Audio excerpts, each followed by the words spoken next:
বোঝার বিষয় আছে, কলি চিরকাল আছে, আজও এখানে আছে।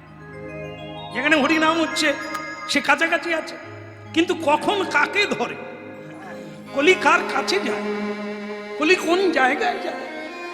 কলি পাঁচটা জায়গা তিনি বলেছেন যে আমি সেইখানে থাকবো, এর ভেতরে বাড়বে। সেটা কি? প্রথমে হচ্ছে যেখানে তাস সেখানে কলির বাস। ভাগ্য ভালো যে আপনাদের এখানে কেউ তাস খেলে না, এটাও খেলে। ওরে বাবা, তাহলে আর বাকি তাসও খেলে। তাস যারা খেলে তারা জানে মায়ের ঔষধ পকেটে রেখে এই দানটা খেলি। কি দোকানদার দাদাও বলছি বলে এই দানটা খেলি। চিচিঙ্গা কিনে নিয়ে গামছায় বেঁধে এই কাপড়, বাস চিচিঙ্গা বাঁধা। বউ বলেছিল চিচিঙ্গা ভাজা দিয়ে ভাত খাবে। চিচিঙ্গা নিয়ে রাত 2:30টা বেজে গেল, সে কাপনের টেক্কা দিয়ে। এ যারা খেলে তারা জানে। তারপরে আবার এর মধ্যে যদি পয়সা ঢুকে যায়, কেউ পয়সা দিয়ে খেলে, কখন সকাল হবে সে জানে না, দেউলিয়া হয়ে যাবে, তবু তার ফেলুয়ার হওয়ার জ্ঞান আসবে না। এই তাস যেখানে, কলির বাস সেখানে। আপনারা বললেন এটা নাকি এখানেও আছে, সাবধানে থাকবেন। এরপরে যেটা আছে সেটা হচ্ছে পাশা। পাশা মানে জুয়া খেলা, লটারি খেলা, এখানে নাই। এগুলোও আছে গো। কি করে আপনারা বেঁচে আছেন গো? স্ত্রীর মানে শাখা পর্যন্ত বিক্রি করে দেয়, দিয়ে লটারি কাটে, জুয়া খেলে। কি সর্বনাশের জিনিস! ও দাপর যুগেও ছিল, যুধিষ্ঠির মহারাজ পাশা খেলেছিল। আর এ যুগেও, আরে পাশা থাকলো, তুই ওথায় বাসা বাঁধবি কেন? তুই খেটে খা না, পরিশ্রম কর না, খালি লটারি দোকানে মাথা চুলকায়। এরা বিনা পরিশ্রমে রাজা হবে, ওরে ছেড়ে দে না, তুই ভ্যান টান না, তাতেও 2 পয়সা পাবি, সলিড থাকবে, অধর্ম পথে যাবে না। আর ওইভাবে রোজগার করবি, কোন গলি দিয়ে যাবে তুই তাকে ধরতেও পারবি। প্রেম সে বলো, গলি কোথায় গেল? এই তো 2টো গলি এলো, তাস পাশা। এর পরেরটা আপনাদের এখানে কেউ খায় না, সুরা। কেউ খায় না, হ্যাঁ তাই না? ভাগ্য বল, আমি প্রণাম জানাই এখানে। হ্যাঁ, বোধহয় 2-4 জন বাদে বাকি কেউ নাই। আমি আশ্চর্য জানেন, এই দোকানদারের কোনো ঝাঁপ তাড়া নাই, মানে দোকান টোকান নাই, এ দোকানে কোনো আলোও জ্বলে না, কাউকে বিজ্ঞাপনও দিতে হয় না, খরিদ্দার তাকে খুঁজে খুঁজে। বিপিন দা কথা গো, সে পরাণ দাদা বলে এরে আমি হেথা রে। হ্যাঁ, সে যেখানে সেখানে দোকান খুলে দেয়, খরিদ্দার তাকে খুঁজে খুঁজে যায়। ये की জিনিস গো, গলি গলি में ফুকারে দুধ নেবে গো। দুধ বিক্রি হয় না হাঁক ডাক দিয়ে, কিন্তু মদ বিক্রি হয় বিনা আলো জেলে। আমরা মানুষ তাতেই লাইন দি, দুধ কেউ কিনে খাই। হ্যাঁ বলো রাধা মাধব কি, কৃষ্ণ কন্হৈয়া কি, কলি পাওয়া গেল কি? তাস পাশা সুরা, যেখানে সুরা সেখানে কলি আছে ভরা। বলাই আছে, ভাগবতে বলা আছে কোন কোন জায়গায় কলি বাস করে। সুরা যার ঘরে ঢুকেছে তারা জানে যে কি নাস্তা নামক হচ্ছে, কি শান্তিতে তারা আছে। কখন ঢুকবে কোনো ঠিক নেই, কার গাড়ে হাতুড়ি পড়বে কেউ জানে।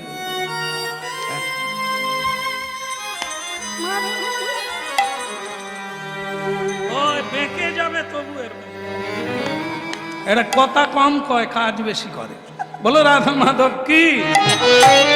তাহলে আরো বাকি আছে, সেটা কি? এরপর আছে নারী। নারী মানে আমার মায়েরা না, সে নারী আলাদা। সে হচ্ছে কি? বৈধ অবৈধ নারী। বৈধ মানে যারা বিধিপূর্বক দেবতা গন্ধর্ব ভগবানকে সাক্ষী রেখে বিয়ে করেছেন, এদেরকে বলা হয় বৈধ বা বিধি, এ ঠিক আছে। কিন্তু অবৈধ, যাদেরকে বিয়ে করলো না, নিজের পত্নীকে ত্যাগ করে নরাধম পুরুষ সেই অবৈধ নারীর সঙ্গ করে, ওইখানে কলি থাকে। আর যে নারী নিজের পতিদেবতাকে ত্যাগ করে উপপতি ভজন করে, ওই নারী পরের জন্মে দ্বিচারিণী পতিতালয়ে জন্ম হবে। যার কোনো নিজস্ব স্বামী থাকবে না, যার কোনো সংসার থাকবে না, পর পুরুষের ভোগ্যা হয়ে থাকবে। এরা কারা? যারা পৃথিবীতে আছে এরা কারা? এরা এই ধরনের স্বেচ্ছাচারী নারী। তাই না? কলি সেখানে থাকবে, যে নরাধম পুরুষ, যে নরাধম নারী এই সঙ্গ করে, এর মধ্য দিয়ে আনন্দ নিতে চায়, এটা করে ব্যভিচারী করে, সেখানে কলি বাস করে। কলি এটাই যোগাযোগ করে। তাহলে এটা হলো। আর একটা, সেটা হচ্ছে হেম। হেম মানে সোনা, ভারতীয় সম্পদ। হ্যাঁ, যে সম্পদ মানুষের কাছে থাকলে এই চারটা জিনিস সে বেলেল্লাপনা করে, অনায়াসে করে। হ্যাঁ, অর্থ থাকলে সে এইভাবে ফুর্তি করে, তাস খেলে, পাশা খেলে, জুয়া খেলে, অবৈধ নারী সঙ্গ করে, সুরাপান করে, এগুলো সম্পদ। তাই কলি পরীক্ষিত মহারাজের কাছে 5টা জিনিস চেয়ে নিয়েছে, যে আমাকে আশ্রয় দেন, আমি থাকবো কোথা কলিকালে। তখন পরীক্ষিত মহারাজ এই 5টা জায়গা তাকে দিয়েছে, এই জায়গায় তুমি থাকবে, তুমি ধর্ম যেখানে চলবে, যেখানে হরিকথা হবে, সৎ মানুষ থাকবে, সেখানে তুমি যাবে না। বল না, যাব না, তবে আমি পাশে থাকবো, তবে আমি পাশে থাকবো, কোনো উলট পালট দেখলেই ঢুকে যাও। এবার আজকের লীলাতে আপনাদের এই কাহিনীটাই কেবল একটু শুনিয়ে দেব, যাতে আপনারা স্পষ্টভাবে বুঝতে পারবেন কলি চিরকাল এবং সব সময় আমাদের আশেপাশেই আছে, শুধু আমাদের ত্রুটি খুঁজলেই, ত্রুটি দেখলেই আমাদেরকে ধরে।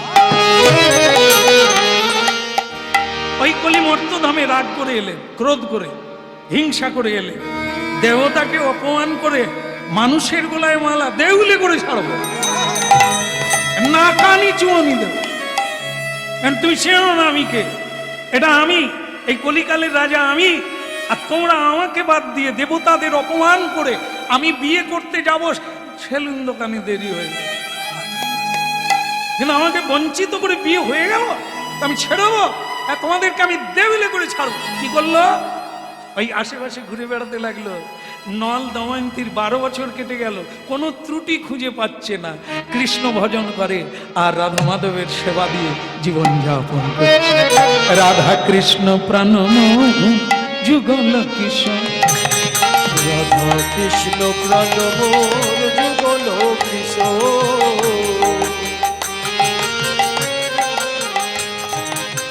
কীর্তন কি রকম, যার ঘরে আছে কলি বাইরে দাঁড়িয়ে থাকবে, ভেতরে ঢুকতে পারবে না। রাধা কৃষ্ণ প্রাণময় যুগল কিশোর, রাধা কৃষ্ণ প্রাণময় যুগল কিশোর। অগ জীবনে জীবনে ওই জীবনে মরণে আর গতি নাহি মোর, জীবনে মরণে আর গতি নাহি মোর। যুগল কিশোর রাধা কৃষ্ণ প্রাণময় যুগল কিশোর। রাধা কৃষ্ণ প্রাণময় যুগল কিশোর। বলো ধ্বনি।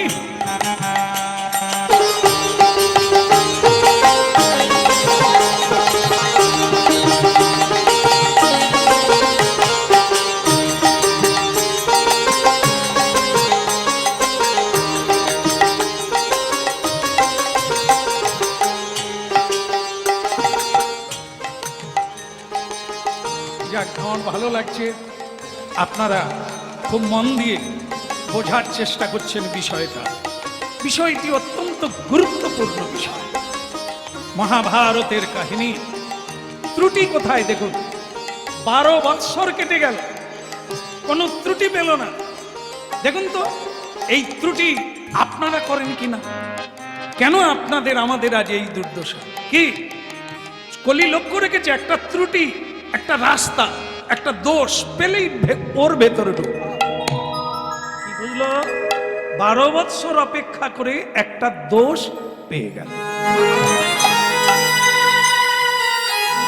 এই যে যারা যারা গুরুমন্ত্র নিয়েছেন, যারা নেননি, যাই হোক না কেন, এই যে সন্ধেবেলা একটু বসতে হয়, হ্যাঁ, একে কি বলা হয়? সন্ধ্যা। হ্যাঁ, সন্ধ্যা কিন্তু তিনটে, একটা না। এই সূর্য ডুবলো একটা সন্ধ্যা, একে সন্ধ্যা। কিন্তু আমাদের ভারতীয় আধ্যাত্মিকে বলা হয়েছে তিনটে সন্ধে: সকালবেলা, দুপুরবেলা আর সন্ধেবেলা। তিনটে সন্ধে, তিনটে আহ্নিক সন্ধ্যা করতে হয়। সন্ধ্যা বন্দনা তিনবার। আমিও বলি, সবাইকে সব জায়গায় বলি, দীক্ষা নেওয়া হয় না, আচ্ছা ঠিক আছে নেবেন সুযোগ করে, কিন্তু যতদিন নিচ্ছেন না মহামন্ত্র নাম তিনবার জপ করুন, ব্যাস একই জিনিস।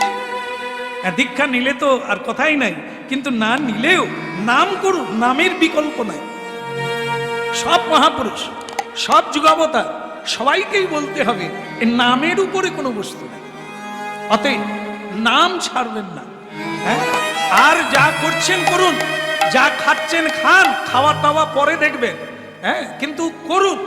এই দেখুন কি হলো, এই আমাদের নিয়ম আছে, এই যখনই আমরা বসতে যাব হাত পা ধুইতে হবে, মলমূত্র ত্যাগ করতে গেলে স্নান করতে হবে, আর যদি মূত্র ত্যাগ করতে যাওয়া হয় তাহলে তাকে পা ধুইতে হবে, আচমন করতে হবে, তারপরে গিয়ে সন্ধ্যা বন্দনায় বসতে হবে। এইটি ভুলে গেলে, এইটি ভুলে গেলে। এই 12 বছর কুলি অপেক্ষা করছে একটা ভুলের জন্য। এই নল রাজা ধার্মিক ব্যক্তি, কোনো কারণবশত ভুল করে প্রস্রাব করেছে, কিন্তু চরণ ধৌত না করে আচমন করে বসে গেল। ব্যাস, কলি নল রাজার ভেতরে প্রবেশ করে গেল।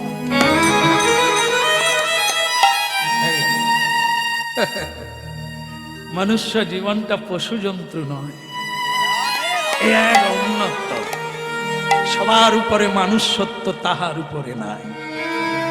সেই মনুষ্য জীবনটা এত সোজা না, এত সহজ না। কলি ভেতরে প্রবেশ করে গেল। ওদিকে তার ভাইয়ের নাম পুষ্কর, সে রাজ্য থেকে বঞ্চিত। এই নল রাজার গুণে সবাই আকৃষ্ট, নলকেই রাজা করেছে, ভাইকে দেয় না।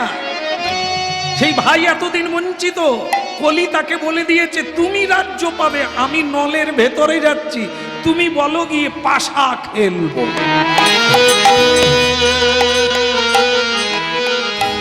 আর আমি নলের ভেতরে থেকে তাকে রাজি করাবো।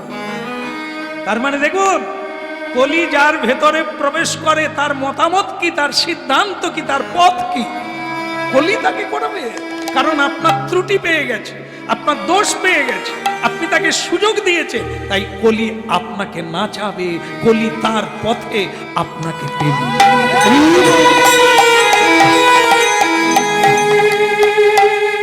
আহা ভাবে আসিয়া, ভাবে ভাসিয়া, একবার লহরে কৃষ্ণ না। ভাবে আসিয়া, ভাবে ভাসিয়া, একবার লহরে কৃষ্ণ না। ভাবে আসিয়া, ভাবে ভাসিয়া, একবার লহরে কৃষ্ণ না। ভাবে আসিয়া, ভাবে ভাসিয়া, একবার লহরে কৃষ্ণ না। জপনাম, জপনাম, কৃষ্ণ নাম অভিরাম। জপনাম কৃষ্ণ নাম, হরিনাম অভিরাম। জপনাম কৃষ্ণ নাম অভিরাম। জপনাম, জপনাম কৃষ্ণ নাম, হরিনাম অভিরাম। হেরে গেল, সর্বহারা হয়ে গেল, একেবারে সর্বহারা হয়ে গেল। শেষকালে পুষ্কর বলল তোমার বউটাকে কি করবে? যেরকম যুধিষ্ঠির মহারাজ দ্রৌপদীকে পণ রেখেছিল, তোমার বউটাকে রাখো না, তুই সব নে, আমি হেরে গিয়েছি, তুই সব নে, কিন্তু বউ দেব না। ওর জন্য আমার জীবন, ও যে দেবী দেবতাদের বঞ্চিত করে আমাকে বিয়ে করেছে, তাকে আমি ত্যাগ করবো না বলে দিয়েছি, তাই ত্যাগ করলাম না। তাই তুই, আমি চলে যাচ্ছি, এক কাপড় পরে আমরা দুজনে বেরিয়ে যাচ্ছি, তুই সব রাজ্য ভোগ কর। কলি আনন্দে আত্মহারা হয়ে গেল। এবার বিয়ে করে কি করেছো দেখো, দেবতাকে বঞ্চিত করেছো, তোমাকে রাজ্য ছাড়া করলাম। ভক্তমণ্ডলী মায়েরা, স্বামী স্ত্রী বেরিয়ে পড়লো, জঙ্গলের মধ্যে প্রবেশ করলো। মেয়েটা বলে উঠলো, খিদে লেগেছে। সোনার পুতুলি রাজার নন্দিনী দময়ন্তী ক্ষুধায় কাতর হয়ে পড়ল। দময়ন্তী, ওই এই দেখো, এই দেখো পাখি, পাখি ধরবো, কড়া করে খাবো, আগুনে পুড়িয়ে খাবো। অগ্নি বলেছে আমাদের কাছে থাকবে, তাহলে অগ্নি যেহেতু কাছে আছে, পাখি দুটো ধরি। দাঁড়া, এই দাঁড়া, আসলে একটা কাপড় পরে এসেছি তো, এখন তো এখানে কেউ নেই, আমি কাপড় খুলে, এখানে তো কেউ নেই। কি করলেন নল রাজা, নিজের গায়ের কাপড়টাকে খুলে এই জালের মতো পাখির গায়ে খুলে, আর ওই পাখি কাপড় সমেত নিয়ে উড়ে পালিয়ে এলো। নিতাই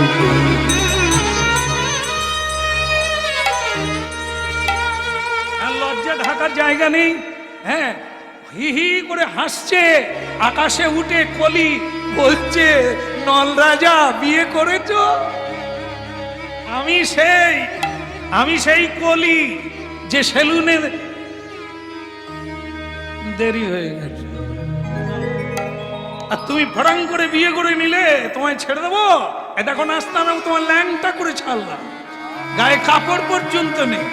স্ত্রী বলল, স্বামী দুঃখ করো না, ওর পিছনে ছুটে লাভ, কাপড়টা উড়িয়ে নিয়ে পালিয়ে গেল কলি। দেখুন কত রকমে আমাদের জীবন ধ্বংস হয়। দুটো পাখি হয়ে কলি কাপড় নিয়ে চলে গেল। এখন স্ত্রী বলল, একটা কাজ করো, আমার শাড়িটাকে দুভাগ করি, দুভাগ করে তুমি হাফ পরবে, আমি হাফ পরব। আহা, আজি দুজনায় কৃষ্ণ বলেন, চলব পথে পথে। কৃষ্ণ বলে চলব পথে পথে।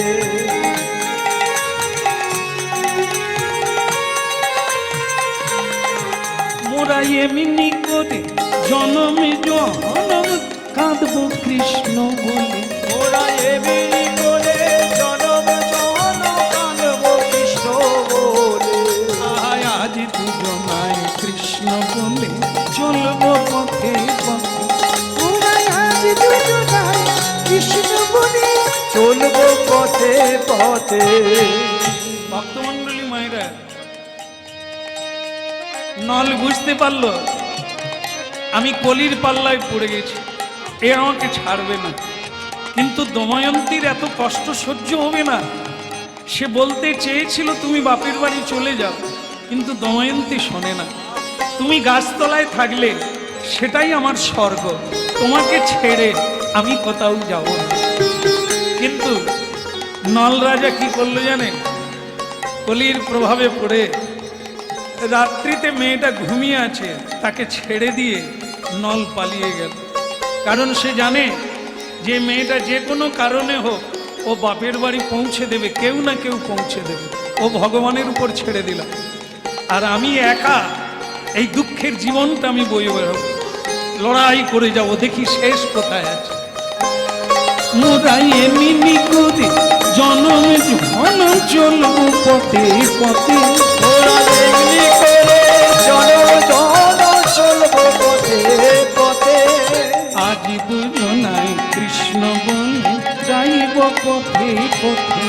ওরা আজ দুজনায় কৃষ্ণ বলে চলব পথে পথে।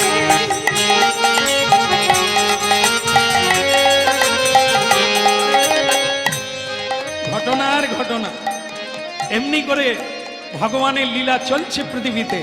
মেয়েটা বাপের বাড়ি পৌঁছে গেল, তাকে লোক ধরে নিয়ে গেল, কোনো কারণে সে পৌঁছে গেল বাপের বাড়ি, কিন্তু সে সুখী নয় তার স্বামীকে না পাওয়ার জন্য। এক কর্কট, কর্কট নামে একটি কীট আছে, হ্যাঁ, সেই কর্কট ওই নল রাজাকে কামড়ে দিল। যেই কামড়ে দিল তার রক্তটা দূষিত হয়ে গেল, তার বর্ণ বদলে গেল, বিভিন্ন জায়গায় থোড়া থোড়া এই বর্ণ হয়ে গেল। তাকে আর চেনা গেল না যে এ নল, কেউ চিনতে পারল না। কলি কিন্তু তার ভেতরে আছে। ভক্তমণ্ডলী মায়ের কলি তাকে ছাড়ে না, তাকে দিয়ে নাস্তানামুদ করছে। এখন একটা দিন হলো কি, দীর্ঘদিন কেটে যাওয়ার পরে এই দময়ন্তী দেবী দেখলো যে কোনো প্রকারে আমার স্বামীকে ফেরাতে হবে। কি করলো না, সে আবার বিয়ে করবে বলে ঘোষণা করলো। বিভিন্ন জায়গায় রাজপুত্ররা আবার সুযোগ পেল, দময়ন্তীকে বিয়ে করার জন্য আবার ব্যবস্থা করা হলো। কিন্তু তার বাবা না বলল, ওরে তোর স্বামী বেঁচে আছে, আমার জামাই সুনামধন্য, কোথাও না কোথাও আছে, একদিন না একদিন আসবে। না বাবা, তিনি আর আসবেন না, আর ওনাকে বিয়ে করে আমার কোনো লাভ নেই, আমি নতুন করে বিয়ে করতে চাই, ঘোষণা করে দিল। সব জায়গায় ছড়িয়ে পড়ল। নল রাজাও খবরটা পেয়ে গেল, দময়ন্তীর আবার বিয়ে। কোথা নারায়ণ শ্রী মধুসূদন, দেখা দাও চক্রধারী। কোথা নারায়ণ শ্রী মধুসূদন, দেখা দাও চক্রধারী। কোথা নারায়ণ শ্রী মধুসূদন, দেখা দাও চক্রধারী। কোথা নারায়ণ শ্রী মধুসূদন, দেখা দাও চক্রধারী। তোমারই চরণে সপেছি জীবন, তুমি মোর পাদের কান্দারি। দেখা দাও চক্রধারী। কোথা নারায়ণ শ্রী মধুসূদন, দেখা দাও চক্রধারী। দেখা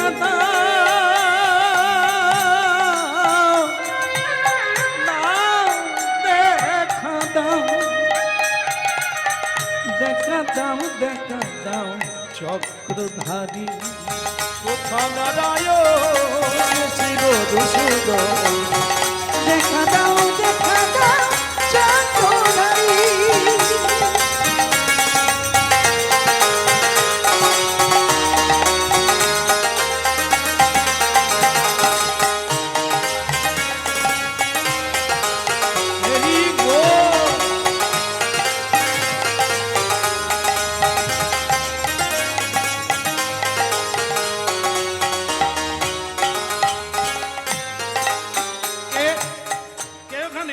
আমি কর কি চাই তোমার? আমাকে তো দংশন করে কুরূপ করে দিলে। না, তোমার ভালো চল। নল রাজা তোমাকে আর চিনতে পারবে না কেউ, তাই চিনতে না পারাটাই তোমার একটা মঙ্গল সামনে দাঁড়িয়ে আছে। আমি আবার ঠিক সময় তোমাকে কামড়াবো, তোমাকে দংশন করব, আর তোমার রূপ আবার ফিরে আসবে। এখন দেখো, এখন কলি তোমার ভেতরে আছে আর থাকবে না। এবার কলির কাজ শেষ, তুমি পেয়ে যাবে, তোমার স্ত্রীকে পাবে, তোমার সংসার পাবে, রাজ্য ফিরে পাবে। ভক্তমণ্ডলী মায়েরা, বিয়ের পত্র, বিয়ের খবর চারদিকে ছড়িয়ে গেছে। এক রাজা বলছে, বিয়ে করতে যেতাম কিন্তু ভালো সারথি পাচ্ছি না, এই ঘোড়া চালিয়ে নিয়ে যাবে এমন একটা ভালো কাউকে পাচ্ছি না। কিন্তু এই নল রাজা ঘোড়া বুঝতে পারতেন, কোন ঘোড়া কেমন তেজি, কোন ঘোড়া কি জাতের, এটা উনি অশ্ববিদ ছিলেন। তাই ইনি বললেন, আমি একটা কাজ খুঁজছি মহারাজ, যদি দেন। কি কাজ জানো? বলে, আমি ঘোড়া চিনতে পারি, ঘোড়ার জাত জানি, হ্যাঁ, ঘোড়া কিভাবে কোনটা ভালো হবে বলতে পারি, আবার আমি ঘোড়ার গাড়ি চালাতেও পারি। বলে, তোমাকেই আমার লাগবে, তোমাকেই আমার কাজে লাগবে, চলো আমি বিয়ে করতে যাব। আগে কাকে? দময়ন্তীর বিয়ে। আমি বিয়ে করতে যাব, তুমি আমার গাড়ি চালিয়ে যাবে। নিতাই গৌর। ঘটনার ঘন ঘটা, যার বউয়ের বিয়ে হবে আর তার স্বামী যাচ্ছে তার। এখন এই গাড়ি নিয়ে এত সুন্দর গাড়ি চালায়, সেই রাজা সন্তুষ্ট হয়ে বললে, আরে রে রে, তুমি কি এরকম লোক, তুমি রাস্তায় যেচে যেচে কাজ খুঁজছো? শোনো, আমি ভালো পাশা খেলতে পারি। সে কি? তোমাকে আমি পাশা খেলা শিখিয়ে দেবো, তুমি আমাকে ঘোড়া তত্ত্বটা শিখিয়ে দাও। নলরাজা রাজি হয়ে গেলে, কারণ ওই পাশা খেলাটা আমার জানা ছিল না, তাই হেরে গিয়েছি। এবার আমি শিখতে চাই। উল্টো পাল্টা হলো, দুজনের বিদ্যাটা দেওয়া নেওয়া করলো। একেবারে দময়ন্তী দেবীর বাপের বাড়ি ভীমসেন, তার বাবার নাম দময়ন্তীর বাবার নাম ভীমসেন। রাজা বলল, মেয়েটার যে কি খেয়াল বুঝি না, স্বামী হারা হয়ে গেছে, আবার বিয়ে করবে বলছে, করুক গে, তাকে সাহায্য করাই আমার কাজ, মেয়েটা সুখী হবে সেটাই ভালো। সকলেই আসছে, মেয়েটা শুধু খুঁজছে তিনি কি আসছে। আমি তো বিয়ে হওয়ার জন্য ডাকি না, আমি তো তাকে খোঁজার জন্য এই কাণ্ড কারখানা করি।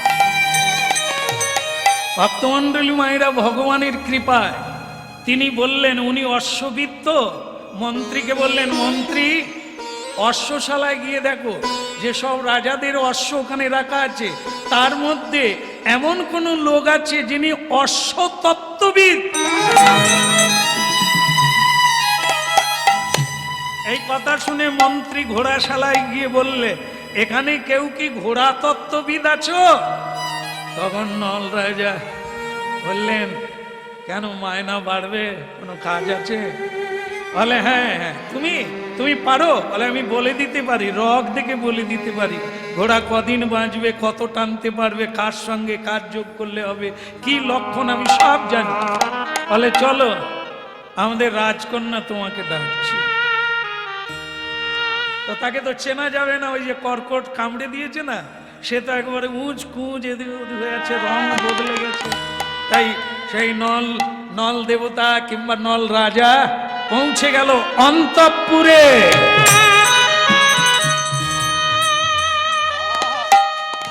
তোমরা মিছে কেন শুধাও মোরে, আমার বলার কিছু না।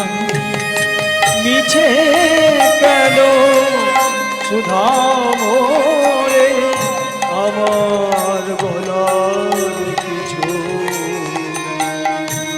নল রাজার চোখে জল, আমার সেই স্ত্রী আবার বিয়ে করছে, তোমরা মিছে কেন শুধাও রে, আমার বলার কিছুই না।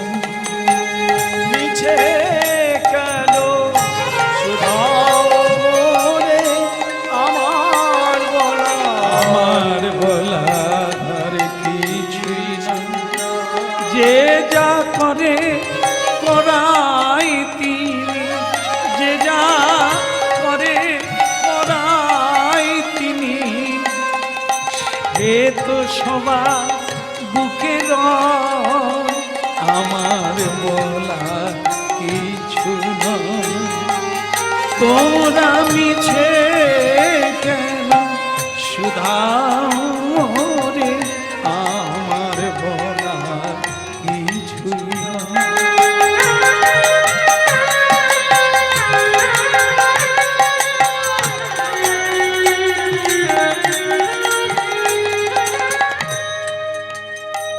কি হলো, আমাকে প্রণাম করছো কেন দময়ন্তী? আমি তো রাজারও অশ্ব চালক, আজকের শুভ দিনে আমাকে প্রণাম করছো? স্বামী দময়ন্তী, তুমি চিনলে কি করে?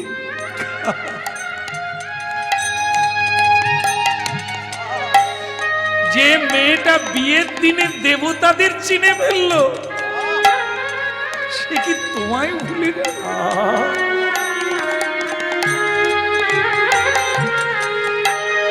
আমার বিয়ে নয়, আমি তোমাকে পাওয়ার জন্য এই ঘটনা করেছি।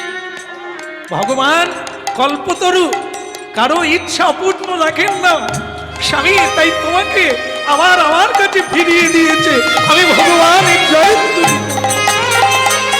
তোমরা মিছে কেন শুধাও মোরে, আমার বলা কিছু নয়। যে যা করে করাই তিনি, সে তো সবার বুকে রয়, সে তো সবার বুকে রয়। মিছে কেন শুধাও মোরে, আমার বলার কিছু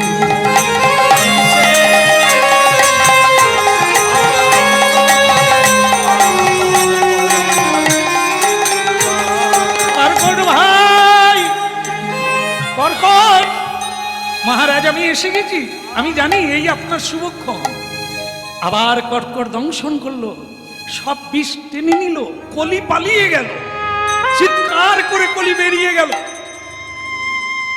রাজা, তুমি আবার ধর্মপথে ফিরে এলে, তোমার ধর্ম তুমি ফিরিয়ে পেলে তোমার পত্নীর জন্য। তোমার পত্নী ভক্তিমতী, তাই আমি তোমায় ছেড়ে দিলাম।